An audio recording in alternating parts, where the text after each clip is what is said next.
के अंदर गेहूं के डेयरी नहीं पहाड़ बने हुए हैं। आपके सामने है, प्रधान जी दुकान के आगे ही देख लो आप, 20 फुट ऊंचा गेहूं का ढेर लगा हुआ है। पूरी अनाज मंडी गेहूं से भरी हुई है। लगभग 60 लाख मैट्रिक टन गेहूं आ चुकी है। उठान ना के बराबर है। उठान ना होने के कारण किसान व आड़ती दोनों को बड़ी भारी दिक्कत आ रही है। पिछले कई दिनों से बारिश होने के कारण सरसों गेहूं मंडियों में खराब हुई, क्योंकि खुले के अंदर आपके सामने पड़ा है।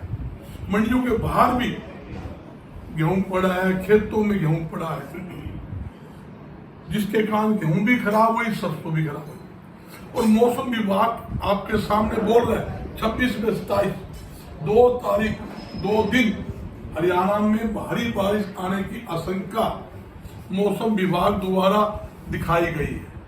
अगर 2 दिन और बारिश आ गई तो आपके सामने है ये गेहूं भी खराब होगी, और जो काफी मंडियों में सरसों पड़ी है वो भी खराब होगी, और किसान पहले ही नुकसान में है, और आड़ती ने खरीद ली, आड़ती नुकसान के अंदर। तो मेरी सरकार से अपील है कि सरकार तुरंत प्रभाव से जो उठान गेहूं का है वो तुरंत प्रभाव से उठान करे।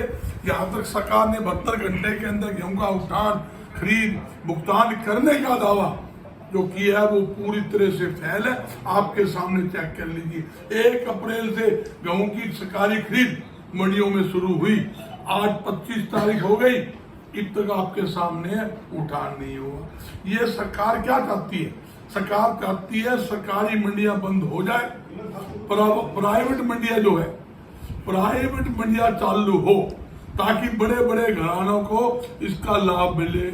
सरकार चाहती है अनाज के व्यापार, सब्जी फल के व्यापार के ऊपर जहां तक है बड़े बड़े घराने का कब्जा कराना चाहती है। इसलिए आपके सामने हमारी गेहूं के ऊपर 10 रुपए 99 पैसे आड़त कम कर दी, धान पर 9 रुपए 19 पैसे आड़त कम कर दी, और इसके साथ साथ जहां सरसों है, नरमा है, बाजरा है, मूंग है, सूरजमुखी है, उस पर सीधी सरकारी खरीद करेगी, किसान को, आड़तियों को आड़त नहीं मिलेगी। जहां तक किसान और आड़तियों का चोली दामन का साथ है, और जहां तक आपके सामने है किस प्रकार आज आड़तियों को आड़त नहीं मिल रही, किसान को फसल के दाम पूरे नहीं मिल रहे, पल्लेदारों को मजदूरी नहीं मिलती, जिसके कारण आज किसान व आड़ती विशेष तौर पर काफी दुखी है। सरकार कहती है कि व्यापार में धोखे के माध्यम से लाखों लोगों को रोजगार दे, कहाँ है रोजगार? ग्राम स्तर के ऊपर छोटे छोटे धोख हुआ करके सारे बंद हो गए, 80% बंद हो गए। नमकीन की फैक्ट्रियां थी, कूलर की थी, पंखे की थी, साबुन की, तेल की, निवार की, पलंग की, कूलर की, कितनी फैक्ट्रियां हुआ करती। हैंडलूम की सामान बनता था, कहाँ है आजकल? गांवों के अंदर महिलाओं को भी, माता का, बहन को, युवा को रोजगार मिलता, कहाँ है? तो ये बड़ा भारी चिंता का विषय है। सरकार को चाहिए खोखली बातें ना करे। मैं देख रहा हूँ कभी तो कोई सांसद का कैंडिडेट मंडियों में जा रहा है, कभी मुख्यमंत्री जी डेयरी में हाथ मार रहा है। डेयरी में हाथ मारने को नहीं होता, जो माल पड़ा है, डेयरी पड़ी है, उसे ठाणे का आदेश दीजिए। स्पेशल शिफ्ट लगनी चाहिए, ताकि मंडिया के अंदर जो गेहूं पड़ी है वो तुरंत प्रभाव से उठे। ना तो इनको उठाने की व्यवस्था, ना एफसीआई गोदाम है, बेरा उसके गोदाम है, उनमें लगाने की इनके पास व्यवस्था है, ना इनके पास पूरी लेबर है, मंडियों में मूलभूत सुविधा नहीं है। तो बड़ी भारी दिक्कत है। जब सरकार ने जब गेहूं की परचेज शुरू हुई, सरसों की परचेज शुरू हुई, तो उससे पहले मूलभूत सुविधा की व्यवस्था करनी चाहिए, गाड़ियों की व्यवस्था होनी चाहिए। जो ट्रांसपोर्टर थे, ट्रांसपोर्टर के चूड़ी चढ़ानी थी। भाई द्रुतापूर्ति माल आपने उठाना होगा, जो माल की लिफ्टिंग में देरी होगी तो आपके खिलाफ सख्त से सख्त कार्रवाई होगी, यह जरूरी था। उन्होंने कुछ कार्रवाई करी नहीं। ठेकेदार जो है मलाई खाने के लिए तंग करते हैं, गोदाम के अंदर माल उतारने के लिए भी सामान चाहिए, मुंह देखे लाला कि मैं देखे जाएगा, उठान करेगा, गाड़ी वाला भी ठेकेदार भी मुंह ताकता रहता है कि मैं मुठ्ठा मुंह करवाऊंगा कि मैं चवंडी ठंडी मिलेगी। ये दिखते आज पूरे हरियाणा के अंदर आ रहे।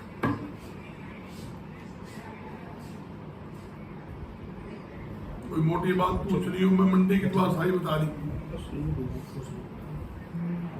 एक सरसों की जो खरीद होती है, जो सरकारी खरीद हो, उसका जीएसटी जो 5% होता है वो आड़तियों से ना बुलवाए, उसका कोई मतलब नहीं। आड़ती को तो 1%, 1.25% कमीशन मिलता है, या 2.5% मिलता था है? उसके बावजूद 5% आप जीएसटी बना लोगे, फिर रिफंड के लिए चक्कर काटे जाओ।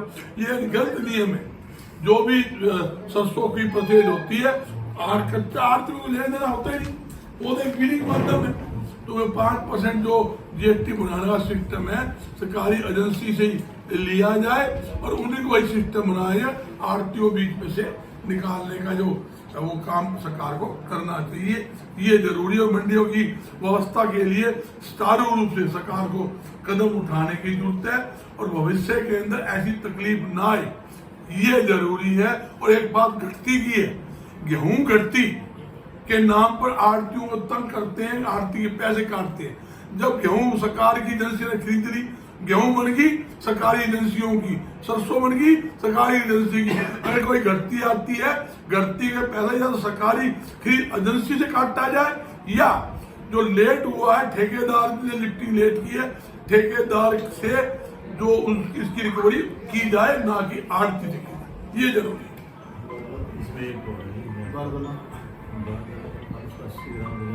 हाँ, ये भी है। 530 ग्राम बारदाना में जो वेट है, मतलब वेट के हिसाब से बारदाना का वेट तो है कम,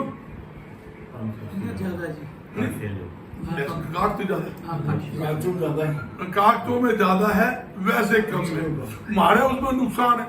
एक 300-400 ग्राम का कट्टे में फर्क है। आप चेक कर सकते हो, सरकारी कट्टा ले लो, उसके नोम देख लो। ये बड़ी भारी दिक्कत है। एक नई बात और कई मंडियों में आई है, ये वेयर हाउस का काटा और जो उसका काटा है जो एफड का, उसके काटे के तोल में फर्क है। एक काउंटर 200 ग्राम का तोल का फर्क उकलाने के अंदर भी आया। मैं भी चेक करके आया हूँ, वहां मैंने काफी धमकाया भी है। तो सरकार को चाहिए, जो कट्टे के नाम पर, तोल के नाम पर बेईमानी सरकारी अधिकारियों ने कर रखी है, जो कट्टे के नाम की लूट मार है, वो सरकार चेक करके और जो भी तोल के अंदर गड़बड़ी की गई है वो पूरी की जाए। और जो खिलाफ अधिकारी है उनके खिलाफ सख्त से सख्त कार्रवाई करने की हमारी मांग। तो सर 50 किलो प्रति टैली के हिसाब से बताया जा रहा है, कम दिया जा रहा था वहाँ पर चुनाव। बिल्कुल, मैं कई मंडी में गया हूँ, वहाँ